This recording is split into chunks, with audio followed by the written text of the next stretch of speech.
Hello, আসসালামু আলাইকুম everyone. আজকে আমি চিংড়ি মাছ দিয়ে কচুর লতি রান্না করব। এটা আসলে চিংড়ি দিয়ে খুবই মজা লাগে খেতে। আপনারাও ট্রাই করে দেখতে পারেন।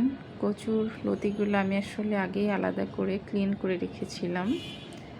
তো চিংড়ি মাছটা যেহেতু ভাজা হয়ে গিয়েছে, আমি এবার আস্তে আস্তে সব মশলা, আদার পেস্ট, জিরার পেস্ট, রসুনের পেস্ট এগুলো আসলে একে একে দিচ্ছি। আর আস্তে আস্তে এগুলো একটু কষিয়ে নেবেন আপনারা সবাই। এগুলো কষিয়ে নেওয়ার পরে আমি একটু হালকা জিরার গুঁড়া দিয়ে দিচ্ছি, যদিও একটু বাটা জিরাও দিয়েছি। মশলাগুলো একটু ভালোভাবে কষিয়ে নিতে হবে, যেন কাঁচা স্মেলটা যেন না থাকে। আসলে আমি হলুদ দিতে ভুলে গিয়েছিলাম। তো এইভাবে আপনারা কষিয়ে নেবেন। আমি আসলে একটু কম তেলে খাওয়ার চেষ্টা করছি, এই জন্য আমার একটু দেখতেই পাচ্ছেন কাঁচা কাঁচা হয়ে লাগছে, এমন দেখাচ্ছে। সমস্যা নেই, তারপরেও আমি এই যে কচুর লতিগুলো দিয়ে দিলাম। এইটা নিয়ে আমি একটু ভালোভাবে ক্লিন করে নিব, ভালোভাবে কষিয়ে। এটা আসলে একটু ভাপিয়ে নিব, যেন এটা হালকা সিদ্ধ হয়ে যায়। এটা যেন হালকা সিদ্ধ হয়ে নরম হয়ে আসে। এই মুহূর্তে আমি একটু নেড়ে চেড়ে ভালোভাবে একটু গরম পানি দিয়ে দিলাম, যেন নিচে লেগে না যায়, এবং চিংড়ি মাছগুলো দিয়ে দিলাম সব, একটু ঢাকনা ঢেকে। এরপরে আবার একটু নাড়াচাড়া করে নিলাম। এটা আসলে এভাবে রান্না করলে অনেক মজা লাগে খেতে। আর একটু আমি পানি দিয়ে এবার আসলে ঢাকনা দিয়ে একটু ঢেকে রেখে দিব, দেখতেই পাচ্ছেন আপনারা। আর এদিকে আমি আরেকটা তরকারি রান্না করব, এই জন্য কাটাকুটি করতেছি। বেগুন আর আলু আসলে ঘন্ট করব।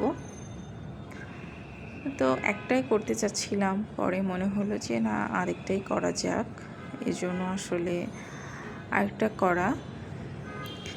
এরপর আমি এগুলো সব এই তো আলুটাও দেখতেছেন ছিলে নিচ্ছি। আমি আসলে বটি দিয়ে খুব একটা কাজ করতে পারি না। আলু ছেলা হয়ে গেলে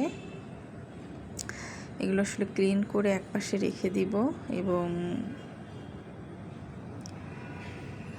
আমি আবার মরিচ টরিচ কেটে নিয়ে দেখা যাচ্ছে আবার কচুর লতিটা দেখতেছি এটা মোটামুটি হয়ে আসছে হালকাভাবে। তো আসলে জালটা খুব আস্তে দিবেন। একটু লবণ ছিটিয়ে দিলাম।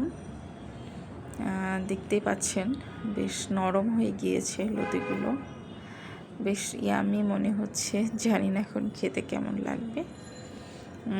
আপনারা বাসায় আসলে ট্রাই করতে পারেন এইভাবে, আশা করি ভালো লাগবে। এদিকে আমার প্যানও রেডি, আমি আসলে বেগুন আলুর ঘন্টটা করে ফেলবো।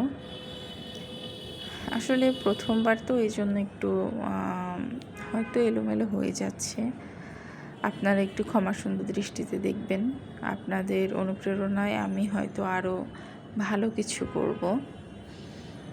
আমার আসলে ঝালটা অনেক বেশি হয়ে গিয়েছিল, পরে বুঝতে পারি।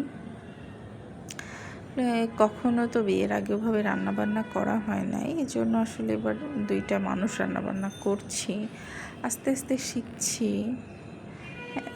খুব একটা খারাপ হয় না, তবে মাঝে মাঝে একটু ঝাল লবণ এগুলো একটু আর কি বেশি হয়ে যায়। হয়তো আস্তে আস্তে একদিন আমিও অনেক ভালো শিখে যাব রান্নাবান্না। রান্না আসলে একটা আর্ট, আপনি রেগুলার করতে করতে আসলে এটা পারফেক্ট হয়ে যাবে এক সময়। মশলাগুলো এই তো দেখতেছেন কষিয়ে নিলাম সমস্ত মশলা। এরপর আসলে আমি যেই আলু বেগুনের ইয়েগুলো পানি ঝরিয়ে রেখে দিয়েছিলাম, এগুলো আমি আসলে দিয়ে দিব এরপরে আস্তে আস্তে সমস্ত কিছু।